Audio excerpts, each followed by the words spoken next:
Hey folks, TechTucker here. In today's video we are going to go over November's gaming pickups. So the good thing about November is there's quite a few things on, like November being the month that Glasgow Gaming Market took place. I still bolstered up the free game collection, so we've got some pickups there. And not only that, I also have a Black Friday sales. I didn't get much, but I did get some stuff that I think is worthwhile going over. Yeah, just because I'm at some games you probably wouldn't expect me to pick up sometimes, but yeah, without further ado, let's get started. Okay, so what we'll do is I'll leave some links to where I got some of these games down below. I did get them, as I say, at the Glasgow Gaming Market. Some are part of the free game collection, so no point in going over too many of these in too much more depth. So first game, we'll start off with retro, Bugs Bunny's Birthday Blowout. We also have Godzilla King of Monsters, or Monster... Is that Monster of Monsters? That's a weird title. Yep, and then got Top Gun here. I've not had too much time to play a lot of these games. Luckily with the games I got in the Black Friday sales, I did actually get around to, thankfully. Lolo 2. And then we also have this final NES game, Wrath of the Black Manta. So again, pretty happy with the NES pickups. Nothing too crazy or valuable there, but just bits and pieces that I didn't yet have. And then the N64 box for Pokemon Stadium here as well. Again, very happy with the condition of that when I got it, so I'm just going to gently put that in there. And then we do have the Mega Drive titles as well. Okay, so to start off with, got Space Harrier 2, got Double Dragon 3, the arcade game, then a very good CEX Lottery win, Super Fantasy Zone, and got the last couple here, Toe Jam and Earl on the Mega Drive, and finally, last but certainly not least, the Chaos Engine. My plan is, I do have a monitor that I've got to try and set up the Retron with. That'll just make it so a lot of these games are easier to access and play. I do have a retro like CRT, I have a couple actually over there, but yeah, it's just easier to turn on a modern display, flick it on, boom, plug it in and it plays. So yeah, that's the retro pickup, so we'll move on to a bit more of the modern stuff. Okay, so with these games, got Dragon Ball Z Kakarot on the PS4, got Geometry Wars, again an NTSC only game, so that's kind of neat. I think that's the first of its kind in the Xbox One collection. I have Crackdown 3, and the only Switch game this month is just a cartridge only of Unravel 2. And some more games I got as part of the free game collection. We Love Golf, Legendary, X-Blades, and finally Marvel Ultimate Alliance. So what I'm going to do now is we're going to hop on over to the stuff that was off camera just so you guys have visibility, and we'll talk a bit more about them. Okay, so in the free game collection episode I did refer to this, and it's just Marvel Ultimate Alliance 2. Bought it off eBay, about £9 all in. Complete, has manual, because I just couldn't find it in my local CEX. And of course, as I buy it, I find a copy. Don't think it was complete, never actually checked, but I know it is what it is. And you saw in the last episode of the free game collection, I did indeed get Monster Lair Wonder Boy 3. I took back the previous copy to CEX, so I do have that credit back in the free game collection. But I bought this one off eBay by now. I think it was like £28 including postage, but I had a bit of a Nectar voucher, so it was a bit lower. I think it was £26 all in. But again, it's got the cartridge, it's got the manual, so yeah, very happy with that. The other one is still sitting in my local CEX. I don't foresee that selling anytime soon, but because the other one cost like £23.50 with postage, this was literally like a couple quid difference. Of course I was going to go for this.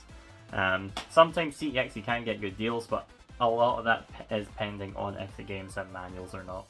But yeah, pretty happy with these two games, so now we'll move on to the Black Friday pickups. Cool, so we have 3 PS5 game pickups here. This one isn't actually the game because I've linked it to my brother, and that is WWE 2K23. I'm holding 2K22 just for the fact that I have been playing that recently, and that's why I decided, let's buy a 2K23. It was from Smith's for £20 or something like that, so it was pretty cheap.